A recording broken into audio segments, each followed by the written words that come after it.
In 2007, on a small 27-acre piece of land in Texas, a man started collecting eggs from his own chickens. His name was Matt O'Hare. He didn't have a huge amount of capital like you might imagine, and he didn't have the backing of a big company either. He just had a few hundred chickens and one simple belief that you could make money while treating animals well. His company was called Vital Farms. Today, Vital Farms is one of America's largest pasture-raised egg brands. The company also went public in 2020, and on its very first day on the stock market, its shares jumped 60%, raising $205 million. That's an incredible achievement. By 2025, the company's annual sales had surpassed $775 million.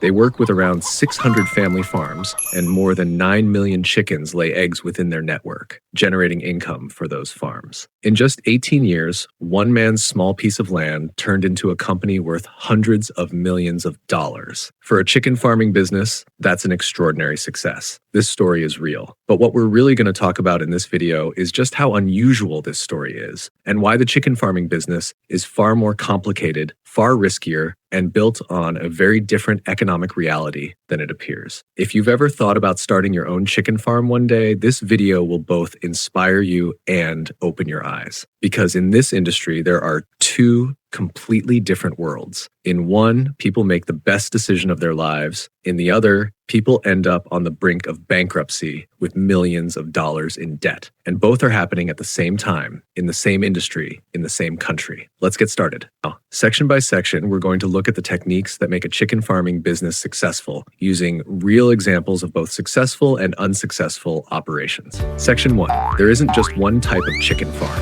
The first thing we need to understand is this. When we say chicken farm, we're actually talking about four completely different business models. In other words, it's not just a single farm operating on its own in one location. There are different versions of this business, each serving different needs. The first is contract broiler farming, raising chickens for meat. In this model, you build the poultry houses on your own land, but the chicks, feed, medication, and even the veterinary instructions all belong to a large company. Giants like Tyson, Purdue, and Pilgrim's Pride deliver the chicks and feed to you. You raise them, and then they take the birds back for processing. Your job is to provide the buildings, electricity, heating, and labor. It's basically a form of subcontracting. The second is egg production. Here, there are also large contract-based operations, but it's also possible to operate independently and sell under your own brand, just like Vital Farms did in its early days. It's a more flexible model where you have much greater control over how the business is run. The third is independent farms that sell directly to the market. These businesses sell through farmers markets, their own websites, local restaurants, or as boutique brands offering pasture-raised eggs or pasture-raised chicken. Here, you're not tied to any large corporation, but you also carry all the risk yourself. You have complete control, but you also have to shoulder every bit of the risk. And finally, the fourth model is the large corporate publicly traded egg and poultry companies, such as Vital Farms and Cal-Maine Foods. Cal-Maine Foods is America's largest egg producer and the only major publicly traded egg company in the country. At this point, these businesses aren't really farms anymore. They've become industrial food production companies. These four models are so different from one another that it's easy to forget they're even part of the same industry. In one model, you're essentially a subcontractor for a major corporation. In another, you're your own boss, but you also carry all the risk. The model you choose will have a direct impact on the next 10 years of your life. NUMBERB, Section 2. What does it really cost? So how much capital do you actually need to start a business like this? This is where things start to get serious. If you want to start a small independent operation, let's say with 50 to a few hundred chickens, selling either eggs or meat, the startup cost can range anywhere from $10,000 to $100,000. Poultry house materials, cages, feeders, watering systems, heating equipment, and the chicks themselves make up most of that budget. Feed alone consumes 60%,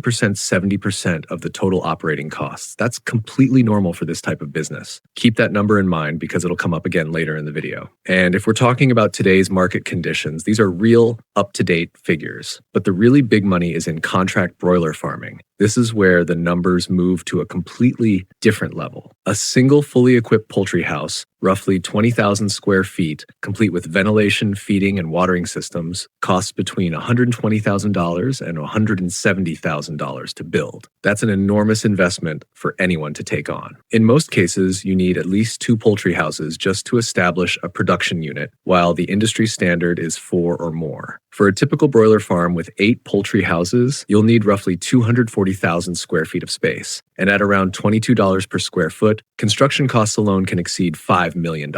And that's before you even buy the land. A newly built contract broiler farm with 4 poultry houses currently costs between $3.6 million and $4.8 million to construct. Again, not including the land. Those numbers sound pretty intimidating, don't they? Now stop for a second and think about it. You're taking out millions of dollars in loans just to build a chicken farm. Those loans are typically structured over 15 years, while the expected lifespan of the poultry houses is around 25 years, if everything goes well. So this isn't just like taking out a mortgage. It's a much bigger and much longer commitment. And most of that borrowed money isn't going toward the bank or the land itself.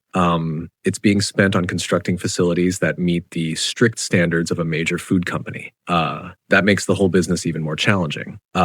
Section 3, the contract system. This is the part that represents the hidden side of the iceberg. Now we're getting to what may be the most important part of this video, because there's a system here that most people have never heard of, or even if they have, they don't fully understand it. It's called the tournament system. When you become a contract broiler grower, you don't get paid a fixed price per pound of chicken. Instead, you're paid based on how efficiently you raise your flock, more specifically on how efficiently you convert feed into meat. If you perform better than average, you earn a bonus. But where does that bonus come from? It comes out of the pockets of the farmers who perform below average. In other words, this system puts farmers into a zero-sum competition against one another. And in the end, the biggest winners are the large corporations. According to a 2020 USDA study, growers in the bottom 20% of the system earned 5 cents per pound or less, while those in the top 20% earned more than 9 cents per pound. That's nearly a 2-fold difference between farmers doing the same job with poultry houses of similar size. And much of that difference comes from factors that aren't even under the farmer's control, such as the genetic quality of the chicks they're given or the composition of the feed. Every farmer's situation can be different, which means some end up winning while others lose. So, what does the average grower actually earn? In a lawsuit filed by Alabama farmers in 2022, which Tyson and Purdue settled by paying $35 million, the farmers claimed they earned between $12,000 and $40,000 per year while working 12 to 16 hours a day, every single day of the year. During that same period, those companies were reporting billions of dollars in annual profits. That really does seem unfair. Now, put that next to the $3 to $5 million investment we talked about earlier. You're taking on $4 to $5 million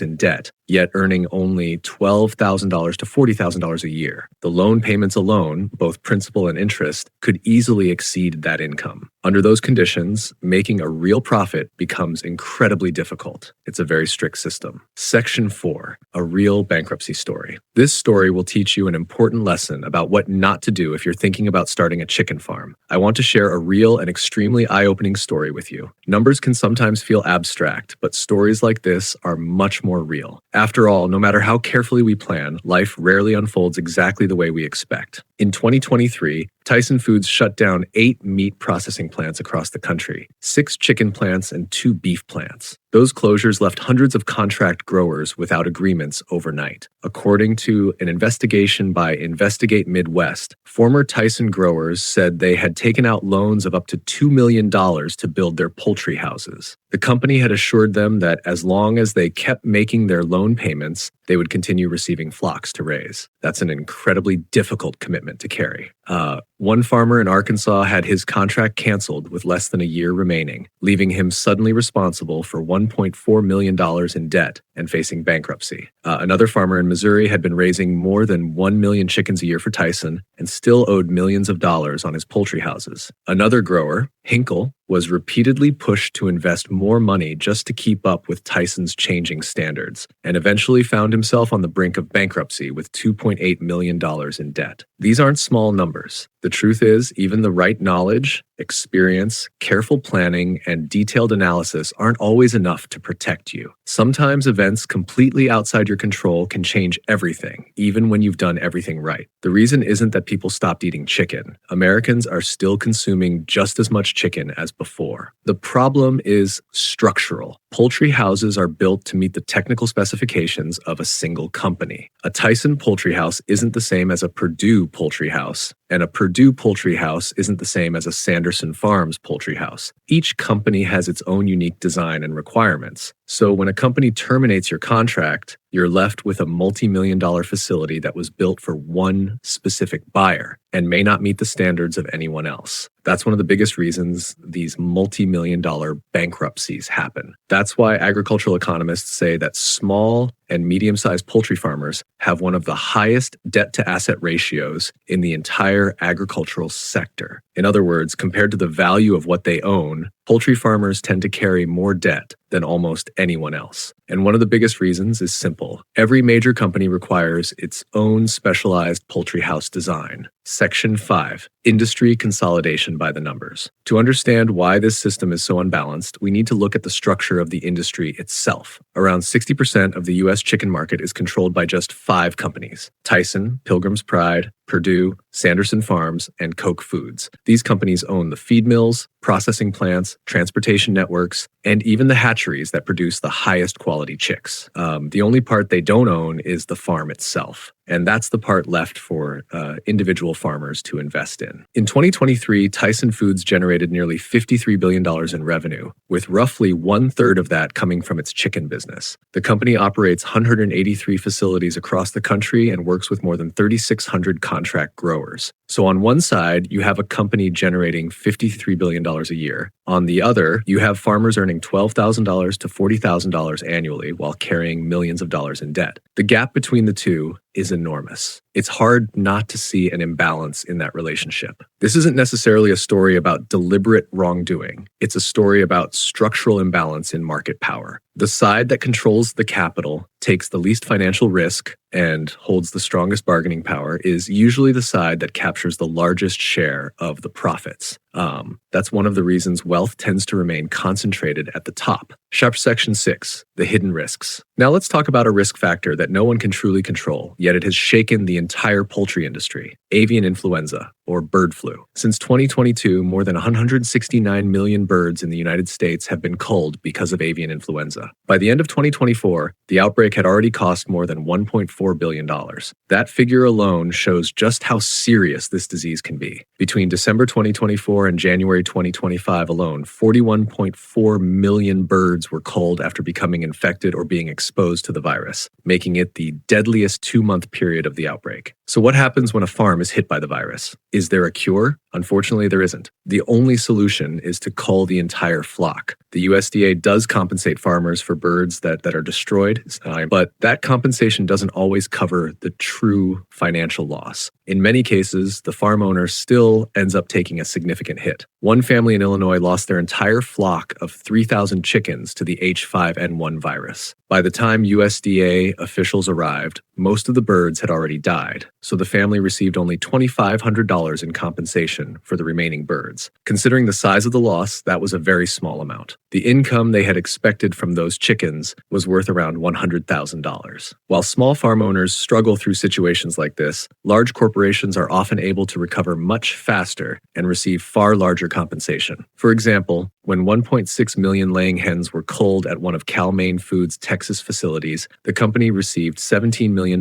in compensation almost immediately. The exact same disaster can lead to completely different outcomes depending on the scale of the operation. For a major corporation, it's another business expense. For a small independent farmer, it can mean losing the work of an entire lifetime overnight. It certainly raises difficult questions about whether more should be done to support smaller farms. Why am I telling you all this? Because if you're thinking about getting into the chicken farming business, you need to prepare not only for market risk, but also for biological risk. Small farms face far greater risks than large corporations, and many of those risks can't be fully covered by insurance. Large companies are often in a much stronger position to absorb losses and secure substantial compensation, but independent farmers rarely have that advantage. Now I'm for Section 7. So, who actually wins? So far, we've painted a pretty dark picture, but the goal of this video isn't to discourage you, it's to help you be realistic, because there is a model that truly succeeds in this industry, and it isn't the traditional contract farming system. If you move forward with the right information and the right strategy, your chances of success increase dramatically. Let's go back to the story of Vital Farms. Why did the company founded by Matt O'Hare succeed while so many other ventures failed? Because instead of depending on a large corporation for chicks and feed, he built his own brand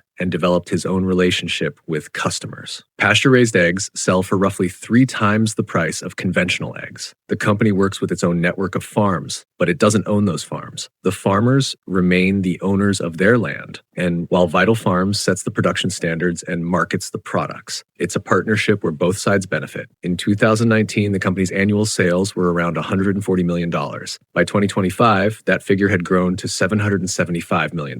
The company is now aiming to reach $2 billion in annual sales by 2030. Today, it partners with more than 575 family farms, and approximately 9 million chickens are part of its network. This is exactly what we've been talking about, the right strategy supported by the right knowledge. The biggest difference is this: these farmers aren't competing against each other in a tournament system. They sell their products to a premium brand through transparent, stable pricing agreements. The risks are still there. Bird flu, rising feed costs, and market fluctuations haven't disappeared, but the system isn't designed to squeeze farmers simply to protect a large corporation's profit margins. Farming will always involve risk, but at least these growers don't have to deal with an additional layer of pressure imposed by a contract company. A similar approach also works on a smaller scale. Independent producers who sell eggs and poultry directly to consumers through farmers, markets, or their own websites can often charge 2 to 3 times the commodity price. Their profit margin comes not from producing more volume, but from building a trusted brand and maintaining a direct relationship with customers. Of course, this model grows much more slowly and requires far more effort, but in return, you control your own marketing, your own sales, and your own customer relationships. Most importantly, your future isn't tied to the contract decisions of a single corporation. And there's another major advantage. By running your business this way, you become a true expert in every aspect of the poultry farming business. Section 8, simple math. 2 models, 2 very different outcomes. Let's summarize everything we've covered so far with some concrete numbers. The contract farming model. You invest around $4 million and take out a 15-year loan. Your annual net income ends up somewhere between $12,000 and $40,000, and in many cases, that's barely enough to cover the interest on your loan, especially with current agricultural loan rates hovering around 8%. If your contract isn't renewed or the company closes its processing plant in your region, you're left with a multi-million-dollar facility built for a single buyer, one that's difficult, if not impossible, to repurpose, and you're still responsible for millions of dollars in debt. Looking at all of these facts together, it's hard to argue that this is an attractive business model. In many situations, it's an extremely risky one. The independent direct-to-consumer model, startup costs typically range from $10,000 to $100,000, depending on the size of your operation. Feed accounts for 60 to 70% of your total costs, so fluctuations in feed prices have a direct impact on your business. On the other hand, you can often sell your products for 2 to 3 times the commodity price. Growth is slower, but your debt is much smaller, and you're not dependent on a single company. With every challenge you face, you also gain valuable experience, learning every aspect of the poultry business firsthand. The risks don't disappear. You still face marketing risk, demand risk, and biological risk, but at least those risks can be managed through decisions that remain under your own control. The difference is clear. The contract model gives you scale and a guaranteed buyer, but it also takes away much of your control and a significant share of your profits. And when something goes wrong, any compensation you receive often covers only a small portion of your actual losses. The independent model gives you control and the potential for much higher profit margins, but it also makes growth slower and offers no guaranteed customer. Section 9. What do successful poultry businesses have in common? Whether they're large corporations or small family farms, the businesses that survive in the poultry industry over the long term tend to share a few key characteristics. First, they don't rely on a single buyer. The most resilient small and medium-sized producers have multiple sales channels. They sell to local restaurants, farmers markets, and customers through their own websites using subscription or direct order models. Because they aren't dependent on the contract decisions of one company, the closure of a single processing plant doesn't destroy their entire business. Instead, they continue moving forward with the same determination. Second, they keep debt in balance with the size of their business. Many of the farmers who failed in this industry were constantly pressured to expand their production capacity, taking on new loans every time a company encouraged them to grow. In many cases, the financial outcome was uncertain and often unprofitable. The farmers who survive are much more disciplined. They keep their debt aligned with their actual income and don't take out new loans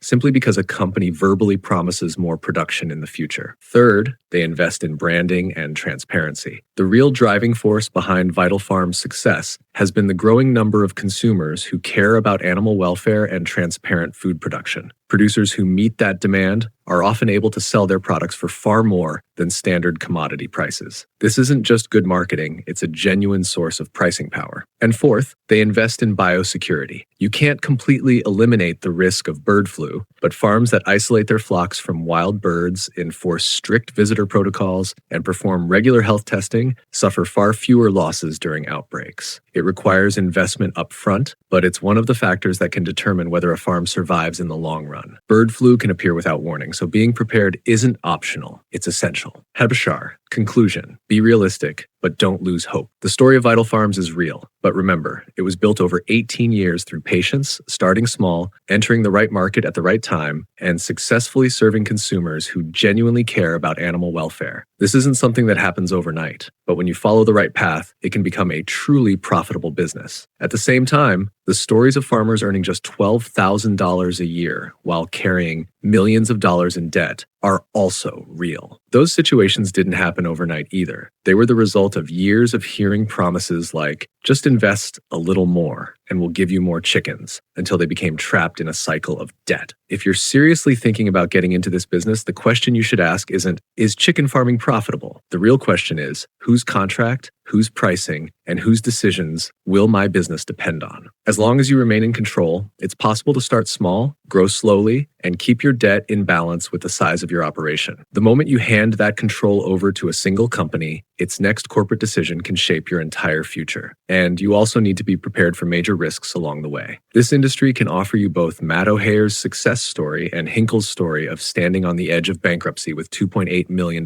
in debt. Both are real. Both are real. Which path you're more likely to follow depends largely on the business model you choose, how patient you are, and how much control you keep over your own operation. Every successful business has its own rules, but they all share a few things in common: patience, the right knowledge, and the right strategy. So, which business or company would you like us to analyze next? Let us know in the comments below. And if you'd like to learn more about business economics and how different industries really work, don't forget to subscribe to the channel and give this video a like.